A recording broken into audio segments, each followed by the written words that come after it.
Hello, in this tutorial I'm going to show you one of the fastest ways to quickly access your files. It's very simple. All you have to do is open Google Drive and then right-click any file that you find of particular importance. I'm going to use this PDF here as an example, but it should work on any file type in Google Drive. Once you right-click it, the option Add to Start should be in your file menu. Click that, and then it'll say one file added to start.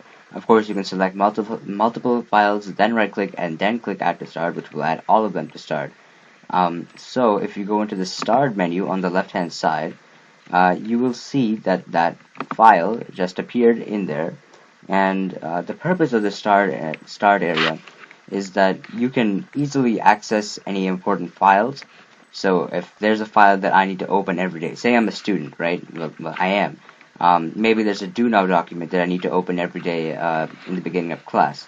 I can easily find it in the Start menu every day when I open my Google Drive, and I can quickly find it instead of searching in my Drive or finding it from a folder or in my bookmarks. This is really simple and really convenient, which is why I wanted to share it with you. I hope you find this useful. Thanks for watching.